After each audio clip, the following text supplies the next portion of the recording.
Salut! Bienvenue dans À Cheval, le podcast de l'équitation collaborative. Je suis Morgane, je suis coach en équitation et j'accompagne mes élèves, peu importe leur discipline ou leur niveau équestre, vers plus de collaboration dans leurs échanges avec leur cheval. Si tu es cavalière et que tu es à la recherche de connaissances, de tips, de réflexions ou d'exos pour que ton équitation devienne plus collaborative, alors tu es au bon endroit. Dans ce podcast, je te partage seule ou avec mes invités tout pour t'inspirer et que tu puisses développer l'équitation dont tu rêves avec ton cheval. T'es prête ? Allez hop, à cheval ! Salut, j'espère que tu vas bien.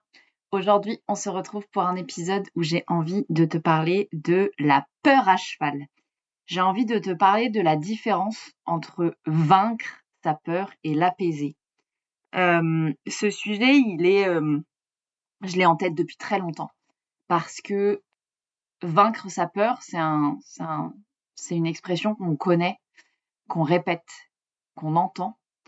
Et pour moi, ça a un problème d'utiliser cette expression parce que vaincre sa peur, ça sous-entend qu'on va aller contre, qu'on va la combattre. Et en fait, ça marche pas. Alors peut-être que certains d'entre vous vont avoir une anecdote qui va dire le contraire, hein. Mais perso, et je pense à plein d'autres personnes qui travaillent sur les émotions, qui vont se ranger derrière cette opinion aussi. Une émotion, ça se combat pas, clairement. Ça s'apaise. Et pour que ça s'apaise, ça demande à être reconnu, à être accueilli. Alors ça peut paraître un peu perché comme ça. Et à la fois, c'est vraiment une expérience que je vis quasi quotidiennement, avec la gestion de mes peurs déjà, celle à cheval jusqu'à il y a encore quelques années et celle dans la vie de tous les jours, mais aussi que je vis et que je vois se processer chez mes élèves, notamment les élèves de Zen à cheval, le programme qui accompagne les gens qui se sentent bloqués par la peur à cheval. Et j'avais envie de vous parler de ça parce que j'ai accompagné cet après-midi une de mes élèves qui a réalisé pendant la séance qu'en fait, la plupart du temps, elle essayait de passer en force. C'est hyper intéressant parce qu'on le fait tous. Et du coup, j'ai vraiment envie de partager ça. Et si cette élève m'écoute, elle se reconnaîtra. Je suis hyper contente d'avoir pu lui permettre de vivre pendant le coaching là une expérience autre que celle-là. Parce que, en fait, si on choisit de passer en force avec nos émotions, avec notamment la peur à cheval, c'est parce que on a intégré cette façon de faire et que c'est sûrement la façon de faire qu'on utilise et qui nous a permis d'avancer jusque-là. Et quand on a besoin d'expérimenter autre chose, c'est soit qu'on a rencontré quelqu'un qui nous permet d'expérimenter autre chose, j'entends un accompagnant, un professionnel, soit c'est que on est allé au bout de ce qu'on pouvait faire avec cette façon de faire qui est de passer en force. Et donc, aujourd'hui, l'idée, c'est vraiment de vous permettre en tout cas, d'éveiller ce petit truc chez vous, de vous poser la question si, avec la peur à cheval, vous êtes en train d'essayer de la vaincre. Moi, perso, j'ai essayé de la vaincre pendant des années. Pendant des années, je me suis forcée à faire des trucs qui me faisaient peur pour que je puisse comprendre par l'expérience qu'en fait, il n'y avait pas de raison d'avoir peur. Et alors, quand on procède comme ça a l'effet soit de se rendre compte qu'effectivement, c'est pas si terrible, bien que ça n'est arrivé que dans un tout petit nombre de fois. Et à la fois, si ça se passe mal, on redégringole 3, 4, 5 pas en arrière, on se traumatise et ça nous a pas aidé.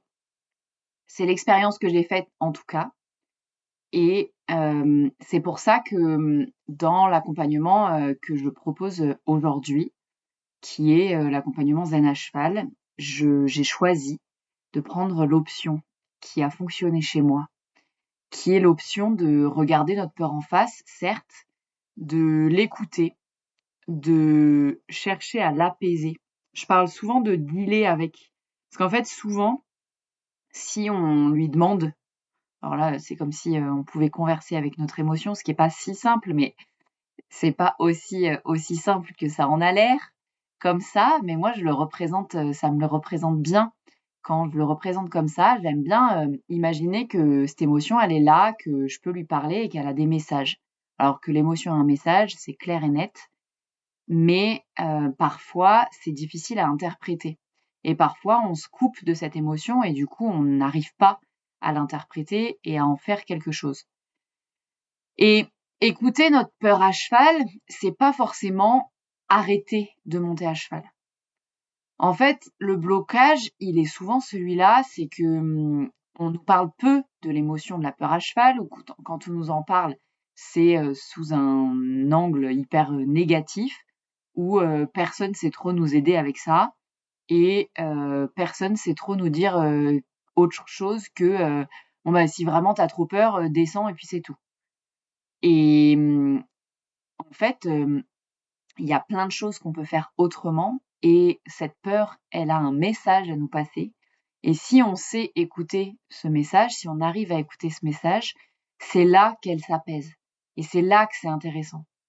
Parfois, le message, il est pas clair et pour ces cas-là, il y a d'autres méthodes qui permettent vraiment d'aller reconnecter à d'autres parties de nous qui sont moins en stress et qui nous permettent d'apaiser cette peur à cheval. Mais le nœud, c'est vraiment de chercher à apaiser cette peur à cheval et ne pas l'enfouir et ne pas faire avec et ne pas se forcer à faire avec ou contre.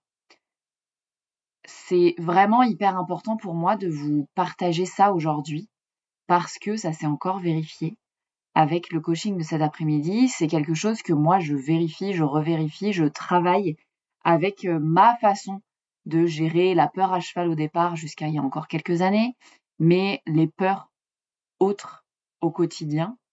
Et c'est hyper important de capter le message de ces émotions parce que les émotions, elles sont là pour nous dire des choses, nous protéger parfois et nous reconnecter avec nos émotions peut nous donner des messages hyper importants sur la façon dont on fait les choses, sur la vie qu'on veut mener, etc., etc. Et quand on se reconnecte à nos émotions, qu'on réapprend à les écouter, eh bien, notre vie à cheval, notre équitation, mais notre vie tout court, peut carrément changer et aller vers un épanouissement assez ouf. Et voilà, c'est vraiment le message que j'avais envie de vous transmettre sur cet épisode de podcast-là. C'est vraiment le truc de si aujourd'hui tu sens que tu es en train d'essayer de passer en force avec ta peur à cheval, il y a une autre façon de procéder. Il y a une autre façon de vivre ton expérience à cheval et il y a une façon d'apaiser ta peur à cheval. Ça peut ne pas être simple. L'idée, c'est pas de se dire que ça fait 20 ans que j'ai peur à cheval et en une séance que je vais faire avec Morgane, ma peur va s'apaiser et je vais soudainement devenir la grande casse-cou. C'est pas du tout l'idée de ce que je te dis et ça peut demander du travail, de la remise en question, de la reconnexion à soi, voilà, du travail quoi.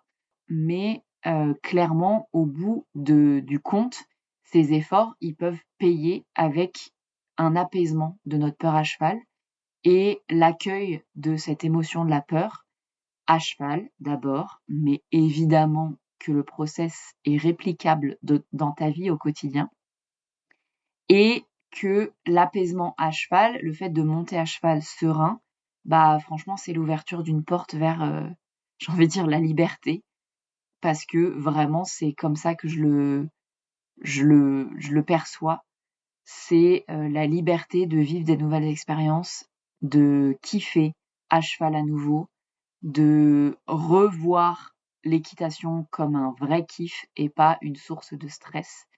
Donc, reconnecter à la raison pour laquelle on fait de l'équitation au départ. Et c'est hyper important pour moi, dans cet épisode de podcast, de te partager ça. Tu peux choisir de vaincre ta peur. Perso, pour moi, ça n'a pas marché. Tu peux aussi choisir de converser avec elle et de l'apaiser.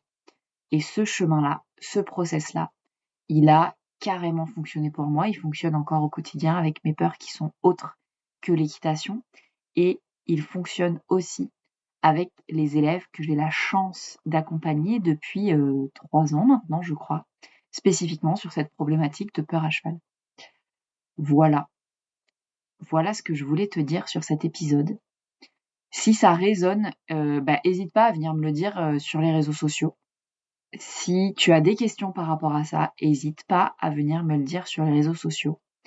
Et si tu as aimé cet épisode et que tu aimes le podcast, tu peux t'abonner pour être mis au courant des prochains épisodes qui arrivent. Et tu peux aussi aller le noter sur la plateforme d'écoute que tu utilises. Ça m'aide grandement à faire connaître le podcast. Voilà ce que j'avais envie de te dire cette semaine. Et donc, je te laisse ici et je te dis à la semaine prochaine pour un nouvel épisode de À Cheval, le podcast de l'équitation collaborative. À plus!